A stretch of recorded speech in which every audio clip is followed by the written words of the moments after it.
afternoon.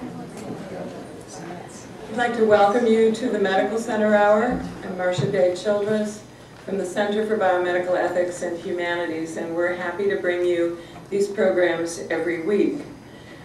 Our program today, Deafness and Community, Representations of Cultural Resistance, considers the condition of deafness, especially the challenges facing families and health professionals when it comes to knowing how best to make choices for children who cannot hear. There's wide availability now of cochlear implants to treat deafness and opportunities to use technologies like prenatal genetic screening for preventative or selective purposes.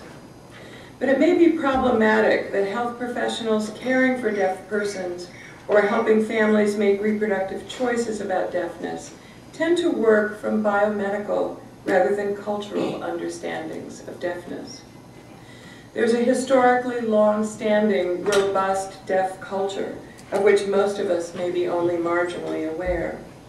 Deaf Americans have produced a rich literature over the last 2 centuries, both writing in English and creating stories and poems in American Sign Language. Similarly, the work of deaf visual artists illustrates powerfully how deafness can be construed as visual and conceptual gain rather than simply as hearing loss.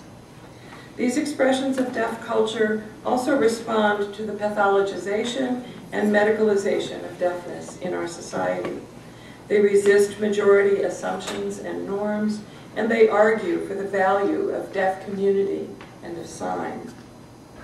It's possible that a deeper understanding of deaf literature and visual art can enrich health professionals' perspectives so as to help them provide better care and better counsel, medically and ethically speaking, to deaf patients and their families. To this end, we have with us today 2 scholars in disability studies whose work focuses on deaf culture. Christopher Krentz, on my immediate right, is an associate professor of English here at UVA, where he also directs the American Sign Language program. And Rebecca Garden, on my far right, is associate professor in the Center for Biomedical Ethics and Humanities at Upstate Medical University in Syracuse, New York. The 2 of them made a similar presentation last month at the national meeting of the Modern Language Association. I'd also like to mention this program is one of our History of the Health Sciences lectures. It's also co-presented with UVA's Department of English.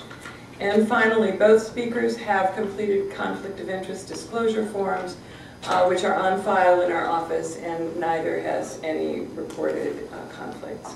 So we'll start with Professor Krentz, then go to Professor Garden, and then we'll have time for discussion with all of you.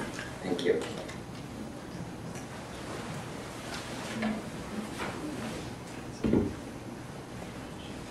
Hello, everyone. Thank you for coming today. I also wanted to thank Marcia Childress. She handled all of the details and organized this event wonderfully. It went through seamless, so thank you. I'd like to start my presentation by signing and just talk about myself for just a moment. I am an individual with latent deafness. I was born hearing, and around the age of 9, I started to progressively lose my hearing. After college, I found the deaf community. I started learning American Sign Language, and I started interacting with deaf individuals. So I can talk, and for the remainder of this presentation, I will speak, but I wanted to let you know that American Sign Language is a very large part of my identity, and also relates to the message that I will be talking to today.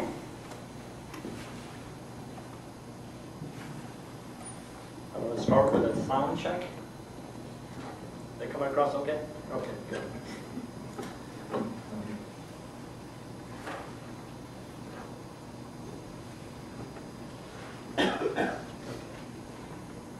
Medical advancements are happening at a startling rate.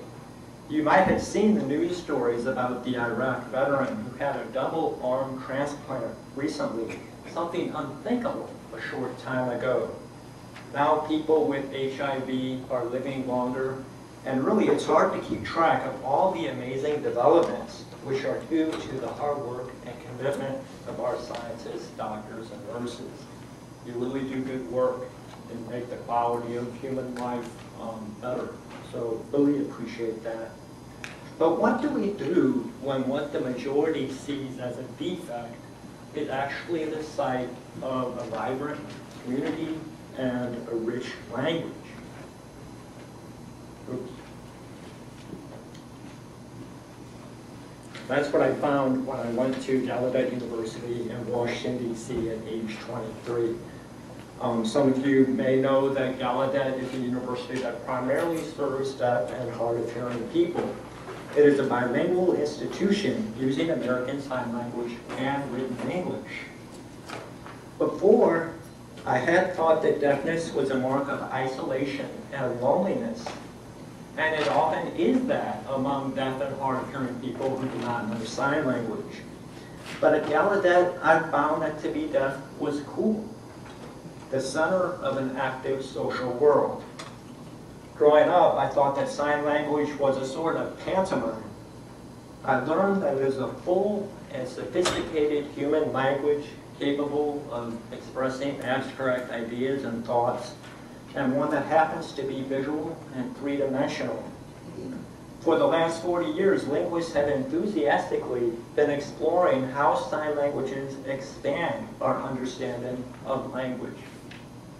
Cognitive psychologists have examined deaf patients who've had strokes and learned that deaf people process sign language in the same region of the brain as hearing people process spoken languages. I discovered deaf people have a proud history and a distinctive literary tradition.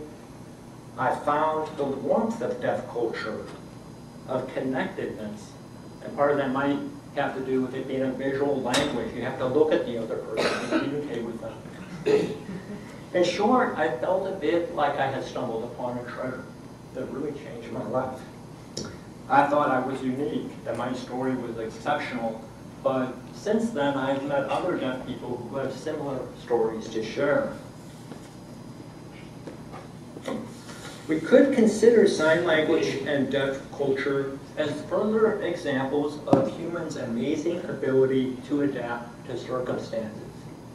For me, 23 years old with a progressive bilateral sensorineural hearing loss, it taught me a very important lesson, that the meaning of physical differences often doesn't reside only in biology, in the body, but actually in the environment, in the attitudes around one's body.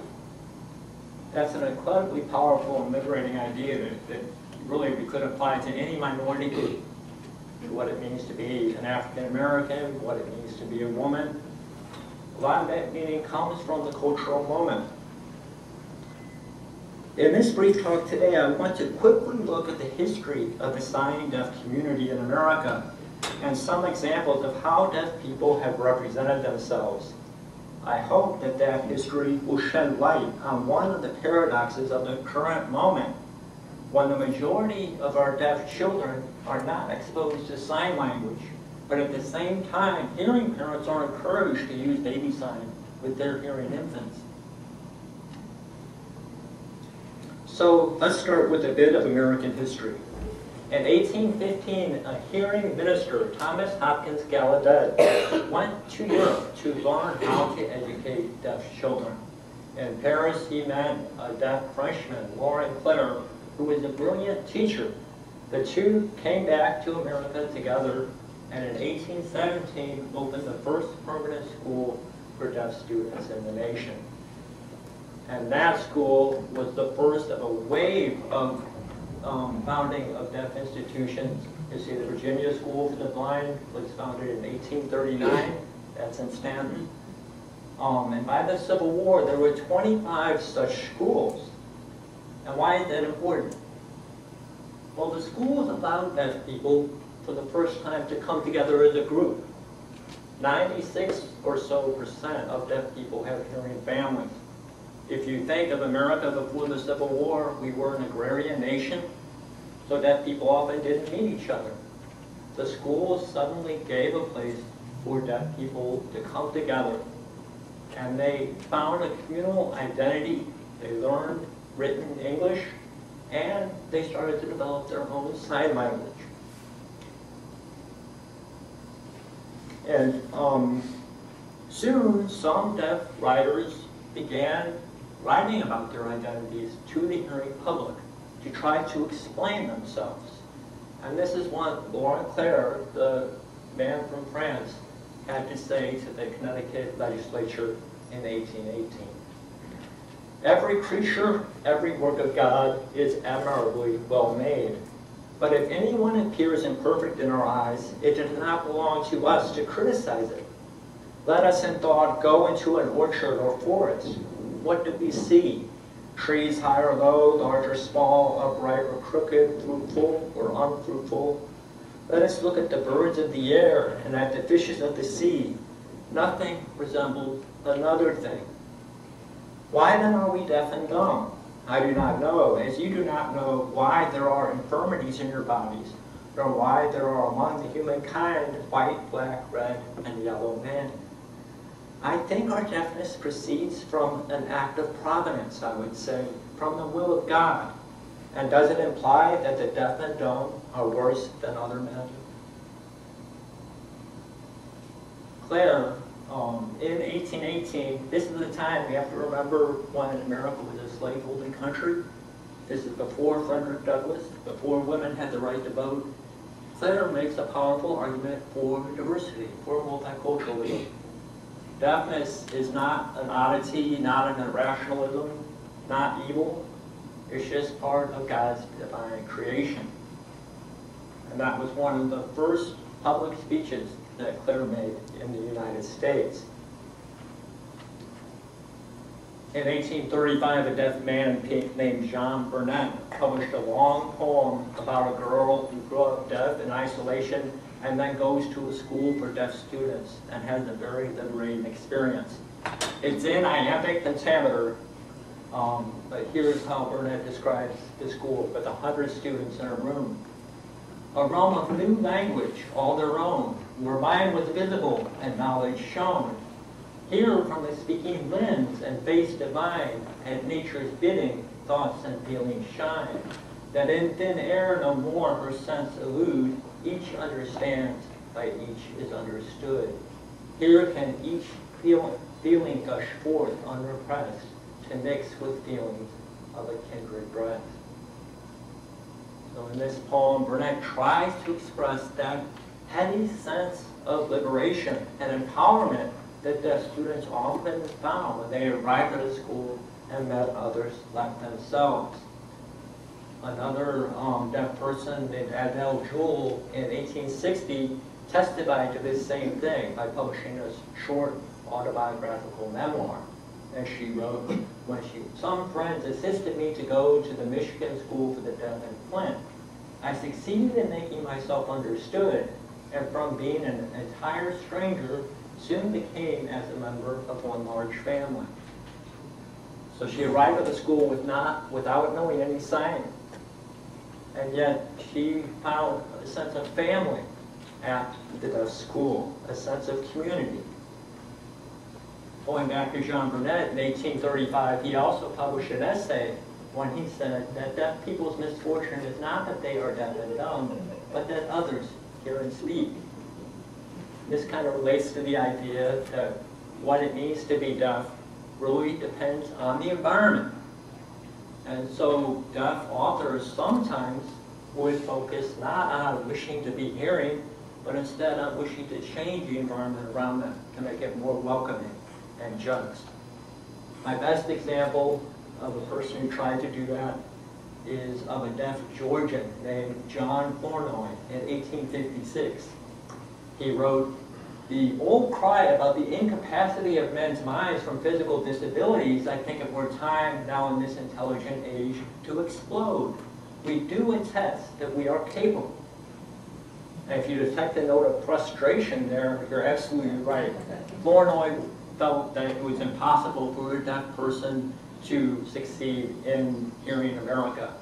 And he had the kind of radical idea that deaf people should emigrate west and form a state of their own where they could succeed. And we might chuckle over that, but amazingly, a lot of deaf people apparently took that proposal seriously. And there was a lively debate about it in the 1850s in the American Annals of the Deaf and Dumb. So that shows how widespread this sense of frustration was with hearing society. In 1864, in the middle of the Civil War, Abraham Lincoln authorized the National Deaf-Mute College, the first college for deaf people in the world. The National Deaf-Mute College became Gallaudet University, where I went at age 23, and was located it is located just a mile from the United States Capitol. So that seemed an affirmation that America valued deaf people, thought them worthwhile of advanced education, recognized their intellectual potential. So if that was the high mark of the 19th century for deaf capability, there was already some pushback from people who did not like this emerging deaf community. One such person was Horace Mann, the educator. He went to Europe in 1843, visited some Prussian schools for the deaf that did not use sign language, only emphasized speech and lip reading. And he came back and issued a report where he said, "It is a great blessing to a deaf mute to be able to converse in the language of signs, but the power of uttering articulate sounds, of speaking as others speak, alone restores him to society." And with that, Mann kind of laid the foundation of what will become known as the oralism movement, an effort to make deaf people pass as hearing, basically, to speak and lip read and not by sign. Eugenics also played a role. Alexander Graham Bell in the 1880s, Bell, interestingly, had a deaf mother. He married a deaf woman, but he came out saying that continued deaf intermarriage would lead to a defective race of human beings, and that would be a great calamity to the world. And so Bell was a strong supporter of oralism because he thought one reason deaf people married each other is because they came together at the schools and they had their own sign language, and in a way were almost like a foreign group within the United States.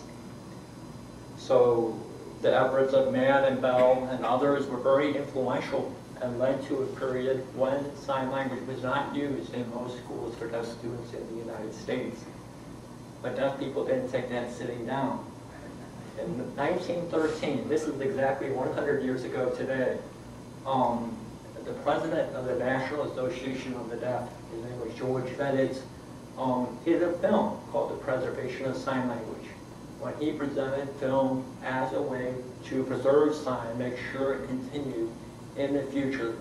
And it's really interesting to see that it's today.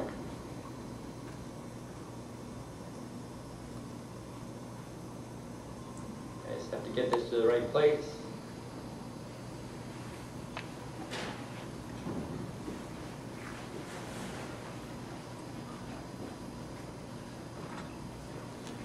It is my hope that we all will love and guard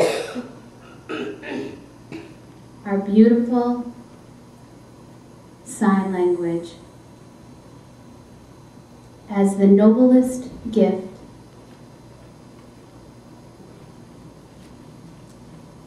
God has given to deaf people. That's how we end it. And when I watch it, I can't help but feel a sense of pride. And I think many other deaf people feel the same way. To see that record of sign on film and to know that we have that long history. It's interesting to note that Veditz obviously didn't have much experience with film. He wasn't sure how fast he should sign, so he signed in a very slow, kind of methodological way. But so that was 1913.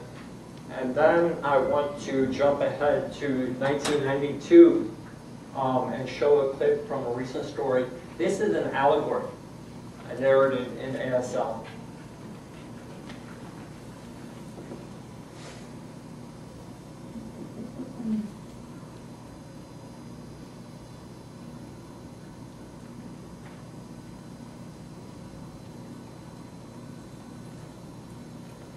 It's called Bird of a Different Feather. The narrator is bending.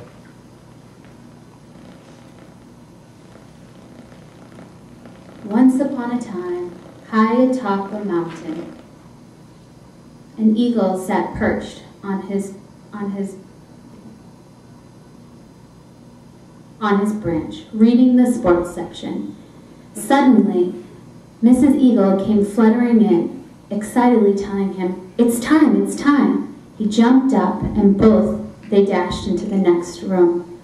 They both looked down at their 4 precious eggs, threatening to hatch. Right before their excited eyes, the first egg started to wobble. A seam appeared, which became a crack, and baby bird number 1 burst through. He lifted his hooked beak, blinking his eyes, and looked around the world. Mr. and Mrs. Eagle were no sooner congratulating themselves on their adorable baby eagle than egg number 2 started to wobble and crack. This baby too lifted his hooked beak and blinked his eyes. Then chick number 3 appeared, much to the delight of proud parents. But egg number 4 didn't move. The parents watched anxiously for the signs of hatching, and watched and watched. Finally, the 4th egg started to wobble and crack, and baby bird number 4 made its way into the world, shaking his slender, straight beak, blinking his eyes as he greeted the new world. The eagle parents were astonished and distressed. Why didn't this chick have the same hooked beak like others? I'd love to show more, but I want to make sure I finish in my allotted 25 minutes. So in this, it's an allegory. It's really a genius about a family of eagles that has offspring that has a mysterious straight beak. And as you could see, the family was horrified, and the parents try a lot of different remedies. They go to a faith healer, they go see a medicine man, they send straight beak to a special school for straight beaks to learn how to become an eagle, learn how to think like an eagle. So it's funny, but for deaf people watching this, it's a very familiar story. It's a story about trying to learn to become hearing, to fit into the hearing world. And eventually, at one point, straight beak is flying and goes down into a valley, meets a group of birds, and the birds show him how to sing. And we realize all along that straight beak is only identified as straight beak is a bird. And it's an ingenious strategy to convey the joy of signing through singing, something that presumably hearing people understand and appreciate and value. So this narrative really gives a view of deaf experience. So, oops. So what does all this have to do with medicine? Well, I want to bring it around to the situation today. And many of you probably know about cochlear implants, the new electronic device that can be surgically inserted to provide the stimulation to the auditory nerve and give a semblance of hearing. For some people, this is a wonderful thing. I know an elderly woman who lost her hearing, got an implant, loves it. So a great thing. Cochlear implants have been more controversial when it comes to implanting deaf infants. And in the 1990s, there were 2 opposing factions that used kind of extreme rhetoric. Some people who advocated implants thought, oh, they would make deaf culture disappear within 10 years. And on the other hand, some deaf advocates called cochlear implant surgeons people who perpetuated genocide. So it's really over the top. Now, thankfully, that rhetoric has died down a little bit, but there are still some problematic aspects to the surgery.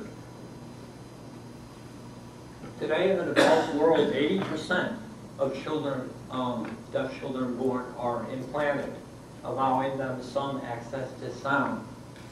And some do well, but they do not become hearing people.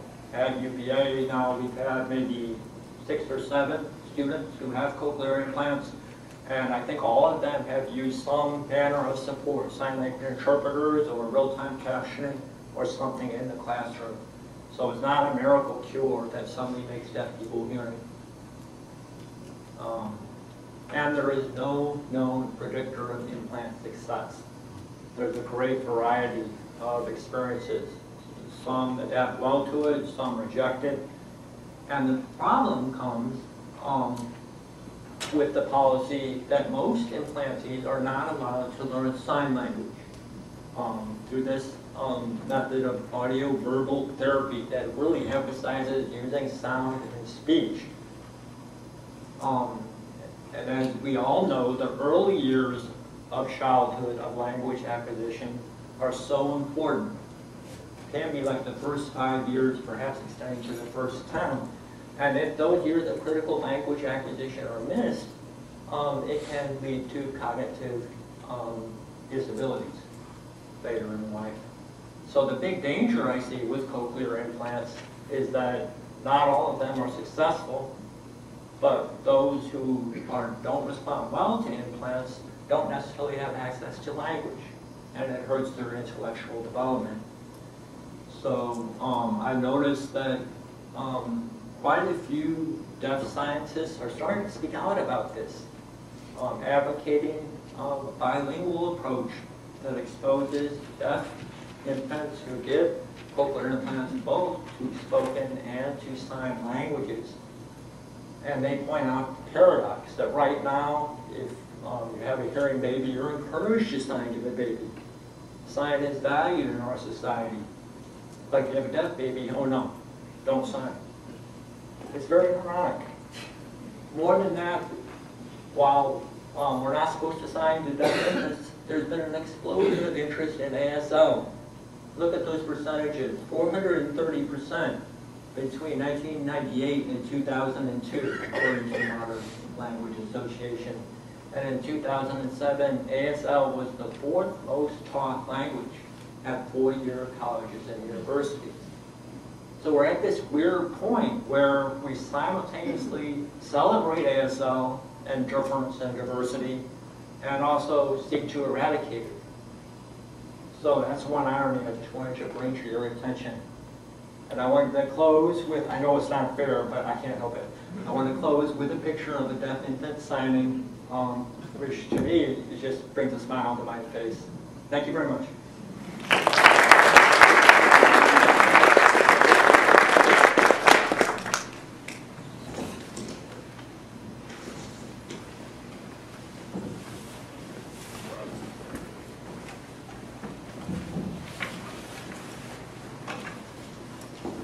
Hello, everyone. Wait, let me get the okay. Thank you for being here. I want to thank Marcia Childress and Christopher Krentz for inviting me, and Dr. Childress for doing so much to plan this event and to really establish this kind of extraordinary interdisciplinary culture here at this medical school. So in this talk, I will discuss a range of cultural understandings of deafness, perspectives from deaf culture, hearing culture, and also the cultures of medicine and bioethics.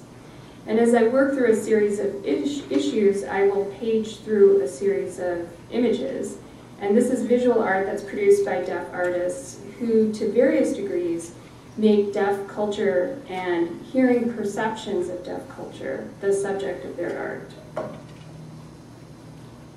I won't discuss this first set of images directly. I'm just going to let them float while I go through a kind of discussion of some bioethical issues. But toward the end of my talk, I'm going to focus on some visual art that speaks really directly to some of the bioethical issues that I'll be analyzing. Also, I want to point out that, and even apologize for, this talk is not accessible to people with visual impairments. I have images that I'm not going to take the time to describe for someone who can't see them. So my apologies, it's a decision I made, but I also just want to call attention to that fact that maybe will help you to think about how our presentations can either provide access or shut down access depending upon what modality we choose to use them. So I'd like to begin by talking for a minute about assumptions. And I'd like to make it clear that I'm neither deaf nor hard of hearing, and I don't know sign language. So I'm one of a long line of hearing people who claim to represent issues of deafness with a troublesome lack of experience. That means that I may be making more assumptions than I am giving insights. So it's kind of a precarious position to be in, but it's one that I think is necessary to opening up a dialogue about cultures and among cultures. So I forge on. So now you know a little bit more about me and the assumptions I might make about deafness. I'm also making some assumptions about you. I'm assuming that most of you in this room are hearing and that you do not require a sign language interpreter or a service where the typed record of my talk would be projected onto a screen so that my talk would be essentially captioned. This is called CART, C-A-R-T, or computer-assisted real-time transcription. And it's something that actually provides access to hearing people as well. When I sit in a room when there's a CART projection, it means that the talk is flowing by, so if I space out and miss something, I can look on the screen and go back and look, oh, that's what that person said. I'm assuming that some of you in this room are gradually becoming hard of hearing later in life, and I actually am too in certain contexts. And I'm assuming that of that group, some of you may have assistive devices to offset that change in hearing, whether these are hearing aids or assistive listening devices. And this room is pretty tricked out, so I'm guessing that there is that potential to have an assistive listening device, which would be essentially a headset where you could turn up the sound really loud and screen out some of the background noise. Some of you who are hard of hearing may have worked to develop skill at lip reading, and perhaps even fewer, if any, have learned American Sign Language to be able to communicate. How many people here know sign language, any sign language at all, even a little? So yeah, that it kind of reflects what Chris was saying about the popularity of sign. And like Chris was saying, some of you may have signed with your hearing infants. You may be hearing and have signed with your hearing infants before they learned spoken English. So instead of your baby's first word being remote or Pepsi, it might have been more. If you're hearing and you're too young to have begun to imagine what it would be like to become hard of hearing through age, you might take a second here to begin to imagine it. For most of us outside the deaf community, this conception of becoming hard of hearing and the concept of being born without hearing is broadly understood as hearing loss. And I want to dwell for a minute on this moment, on this concept of loss, the loss of hearing, as it might be imagined or actually experienced by those of us who take our hearing for granted. Hearing parents who learn that their children are deaf or hard of hearing through diagnosis may experience that diagnosis as a loss so grave that it can result in serious depression. Thomas Spradley, who wrote a memoir about raising a deaf child, his daughter Lynn, in the 1960s, describes his reaction to the very word. And this is a quote. Deaf, and this is all caps, italics, exclamation point, deaf. The word hit me with unexpected force, as if someone had hurled an iron bar through a plate glass window, shattering the protective screen of explanations I had erected for Lynn's perplexing lack of response to sound. Deaf and dumb, deaf mute. The words came uninvited, set off like a chain reaction. I don't know anything. I didn't know anything about deafness. Close quote. Spradley's language reflects the violence of his sense of loss. He is hit with the force of the diagnosis. It's like an iron bar that shatters the sense of certainty he had about his daughter's health and well-being. The chain reaction of his thoughts lead immediately to an assumption of an absence of communication and social isolation, that will accompany his daughter's deafness. The statement, "I didn't know anything about deafness," is the beginning of a narrative in which Spradley and his wife come to value his daughter's deafness and celebrate her life. His account is more or less a conversion narrative, a story that hinges on transformation. The Spradleys' transformation occurs over time as they move from not knowing anything about deafness to meeting deaf people who can communicate through sign language, educating the entire family, as well as his daughter Lynn, in sign, and becoming aligned with the deaf community. The Spradleys' journey, as I've briefly outlined here, can help those with whose experience is limited to hearing loss to understand what some deaf studies scholars call deaf gain, which deliberately reframes deafness as an asset rather than a loss. And the journey took place because of the Spradleys' willingness to encounter deaf culture in order to experience a different paradigm of deafness.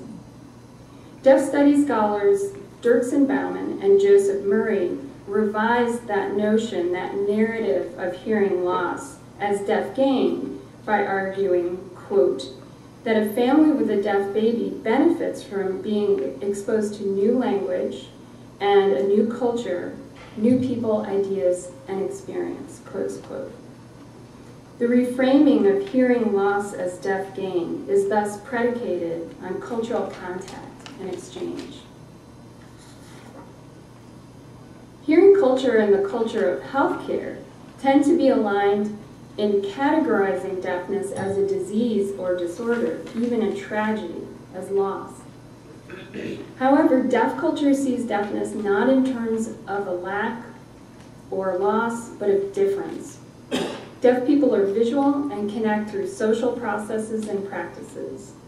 The term deafhood describes a cultural and even a political identity. Deaf people who use sign language tend to view themselves as a linguistic minority and as a visual people, rather than as a diseased or disordered population.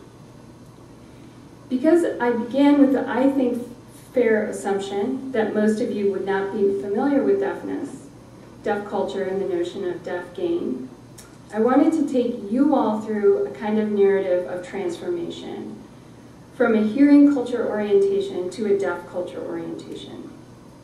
A useful narrative arc for that transformation is, I think, the story of hearing parents who learn that their child has a diagnosis of deafness.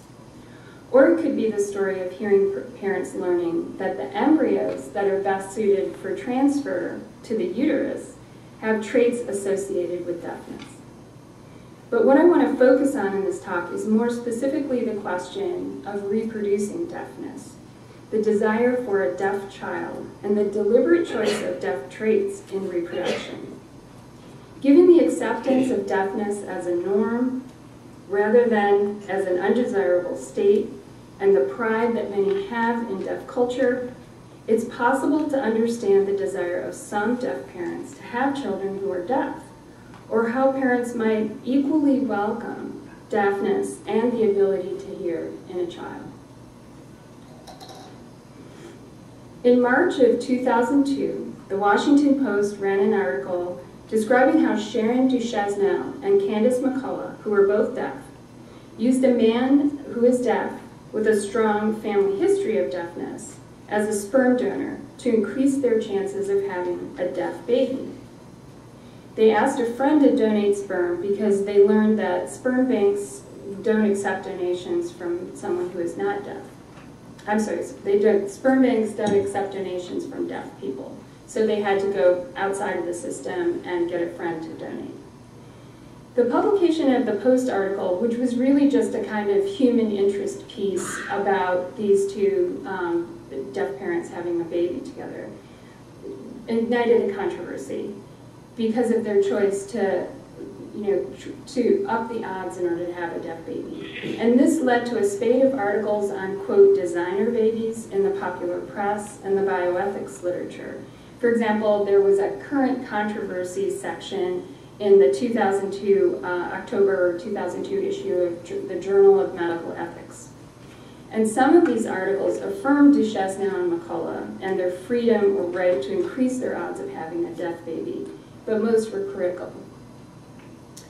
In 2006, a survey of fertility clinics was published, and it suggested that up to 3% of clients used pre-implantation genetic diagnosis to select an embryo with traits associated with impairment, so to choose impairment. 3%.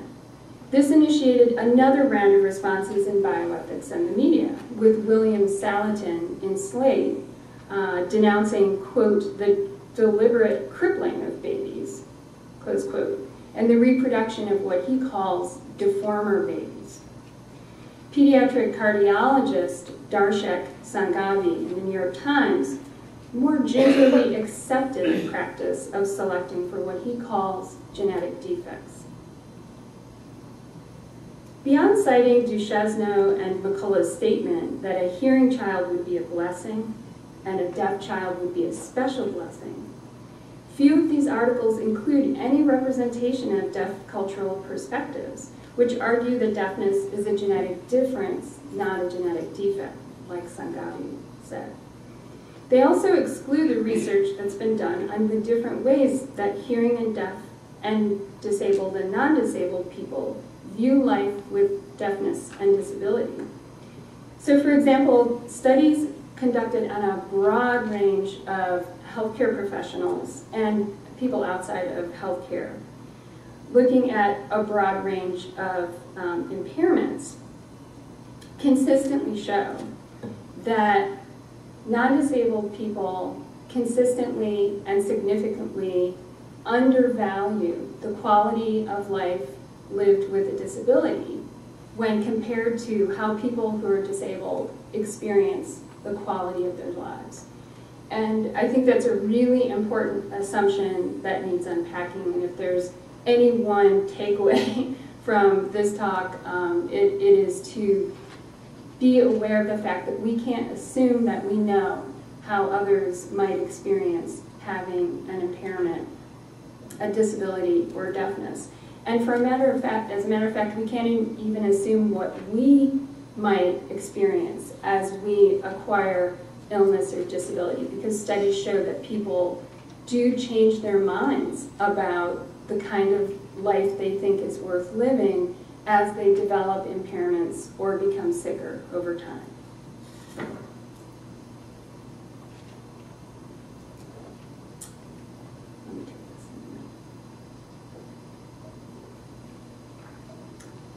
So nonetheless, much of the popular medical and bioethics literature remains more or less isolated from this kind of research in deafness and disability. And the isolation is not one-sided. For many reasons, deaf and disability studies scholars remain isolated from the culture and the literature of bioethics and medicine and nursing. And it's something that maybe we could talk about during the Q&A, because there's been a kind of polarization, and I think Chris talked about that a little bit. In 2008, a few years after the survey of fertility clinics was published, a deaf couple in the United Kingdom spoke out in the press against the then new Human Fertilization and Embryology Bill and its supporting material, which prohibits parents from selecting embryos with deafness for transfer to the uterus. So a couple is already making a decision to use reproductive technology. There's going to be a kind of creation of embryos. You sort of look at the embryos to see which are the most viable for transfer and select those to transfer to the uterus. The law in the UK says that if all of the embryos are equally viable, you cannot choose the embryos that have traits associated with deafness for transfer. It prohibits that choice. The couple, Tomato Litchi and Paula Garfield, wanted to use in vitro fertilization technology and genetic testing to screen against serious disease. They welcomed a hearing child into their family, but they didn't want to be forced to have to discard embryos that had traits associated with deafness.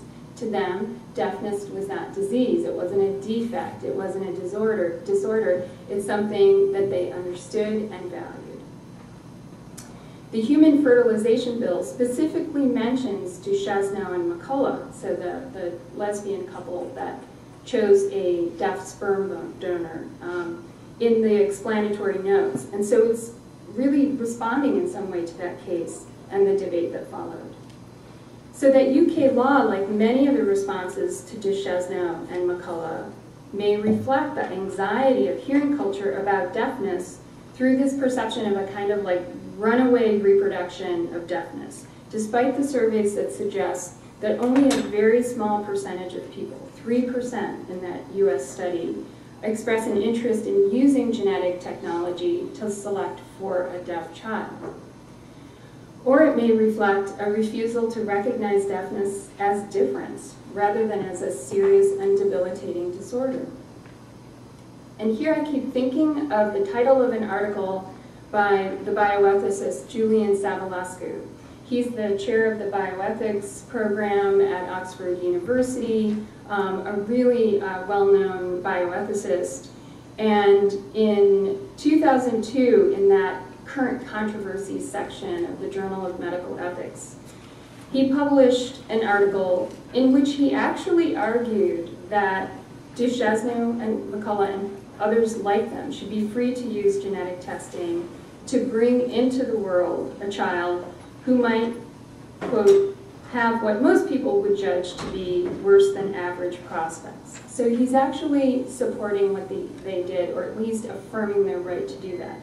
But he entitled his article, Deaf Lesbians, Designer Disability, and the Future of Medicine, which is, to me, seems to be sort of like titillating his readers, not only with the phrase designer disability, but also with a kind of subtle freak show where sexual difference as well as deafness is displayed. So not only is this about designer disability, it's about deaf lesbians, and basically putting a lot of different kinds of difference on display and continuing to marginalize them. Like developments in cochlear implant technology and related policies and practices, the development of prenatal genetic testing and its emerging policies and legislation have created an opportunity to have a discussion about the value of deaf culture and deaf lives.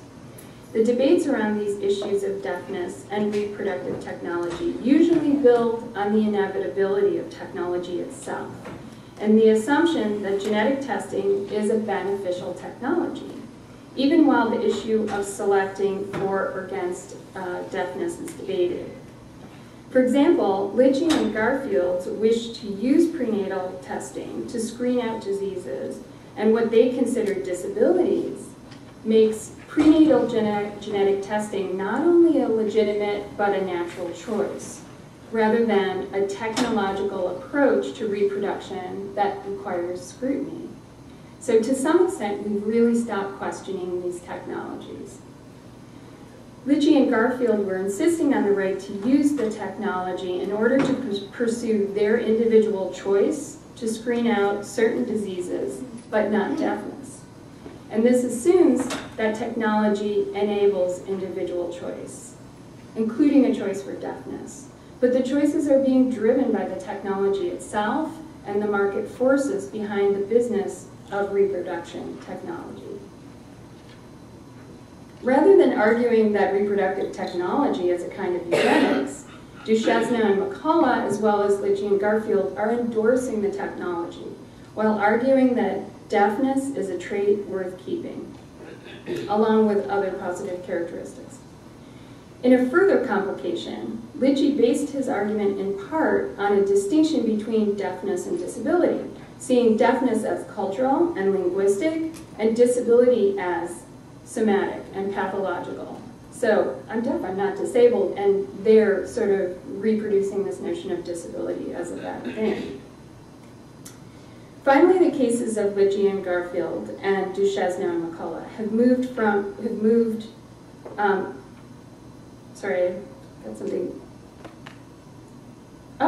have just created more visibility in the popular press and moved from being visible in the popular press to becoming bioethics test cases. I'm sorry, I revised this very late last night. So now it's kind of gone from being this kind of debate that was happening in the media to being codified and reproduced over and over in bioethics textbooks and journals, ostensibly to raise important questions about prenatal genetic testing, while emphasizing the views of a small minority at the expense of the vast majority who prefer to not use any sort of prenatal genetic screening. So the way these stories get reproduced in bioethics textbooks is something worth studying too. Like, again, is there like a little subtle freak show going on here? Is, you know, here's a strange case, let's work this out. This is extreme. This overrepresentation of a minority view tends to reproduce perceptions of deafness as deficit and deaf culture as deviant.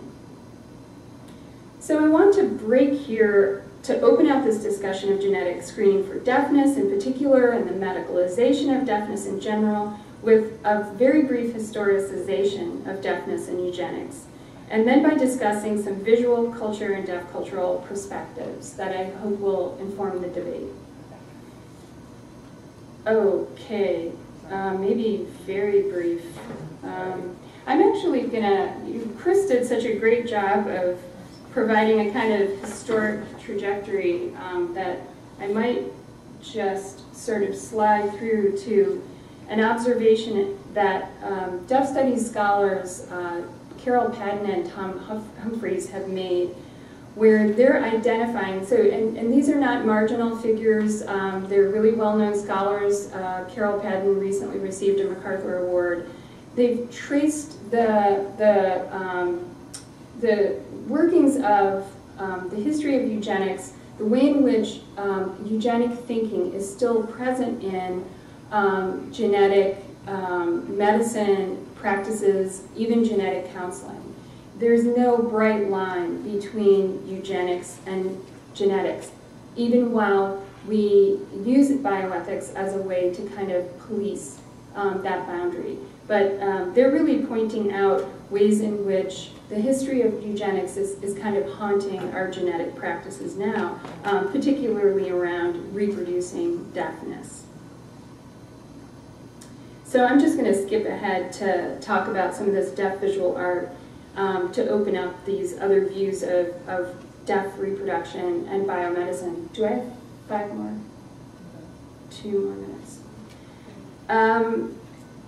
So the Devia art movement in the United States produced a body of work that's really political as well as cultural and is a great way of learning about deaf perceptions of deaf culture and also a kind of resistance to the oppression that they've experienced through hearing culture.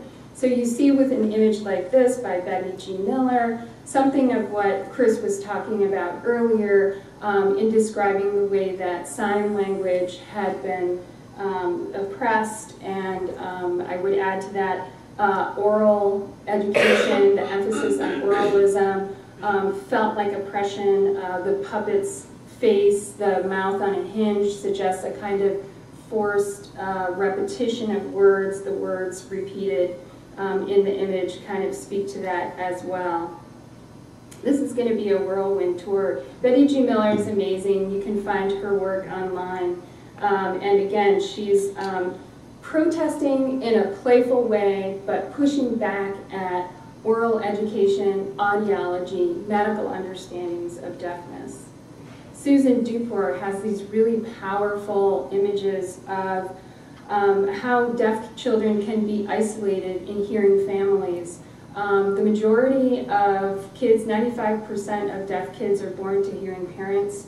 I don't know the exact percentage, but a majority of those hearing parents never learn more than the basic rudiments of sign language. So those hearing kids do end up being isolated and maybe even treated like a family dog. or an interesting hamster. Interesting hamster is the name of this image. Here's where Duport begins to engage with eugenics a little bit more directly, while at the same time there's a kind of dated period quality to this piece that makes it seem more like a specter haunting us from the past. This image, which is called FIX, the new eugenics, is to me really complicated. I think it might be suggesting ways in which cochlear implants are creating cyborgs or monsters, and at the same time there's a lot that's really appealing about this extraordinary animal baby who signs and climbs way high up into the trees and plays with birds. Here I have to wrap up, so you should go online and just Google Christine Sun Kim to find this amazing deaf sound artist who talks about her theory of art in this film you can find on her website, and who's responding to sound by channeling it through speakers, having those speakers and the vibrations they create work with materials to create images and other physical manifestations of sound, and to kind of reappropriate sound through her art.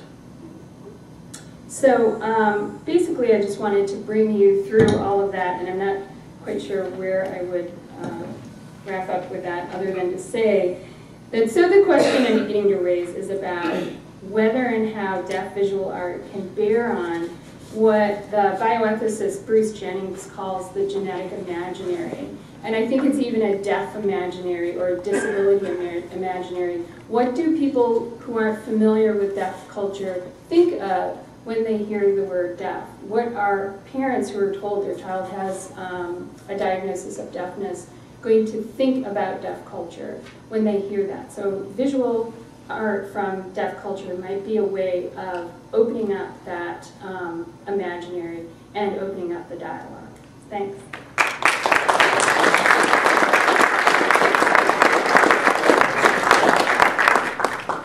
Thank you so much. And we have time probably for just one or two questions.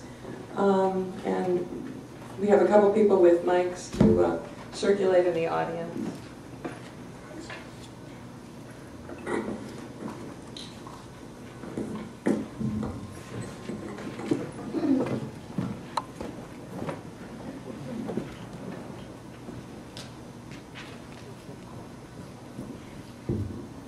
I wonder if either of you could speak to the subject of deaf poetry.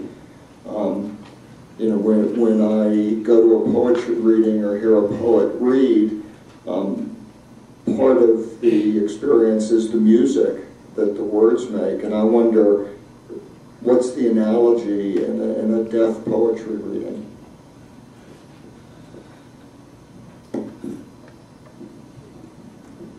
Can you hear me okay? Okay.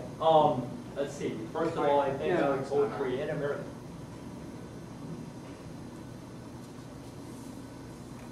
Now? Tap on the mic. Okay.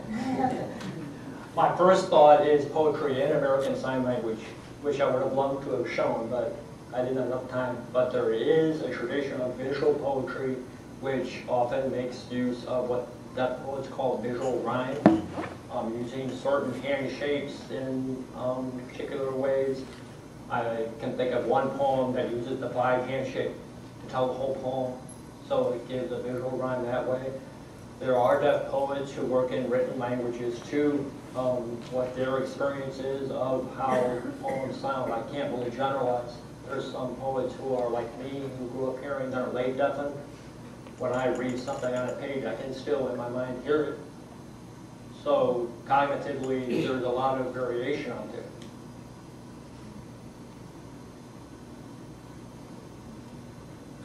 That answer your question? I think if others of you have questions, I encourage you to come down and talk with the speakers afterwards. I'm so sorry that our hour has passed. It's been a fascinating journey and a visually rich set of presentations and a lot to think about. So I hope that you'll also come back next week. We have our annual Richardson Memorial Lecture of the School of Medicine. We have with us Peter Pronovost from Johns Hopkins University talking about the science of improvement. What will it take to improve quality and reduce costs? This has very much to do with patient safety, which is an aspect of the subject of medical mistakes, medical error, that is the subject of our annual Richardson Lecture. So please join us next week. But now please join me in thanking so much Rebecca Garden and Christopher Krentz.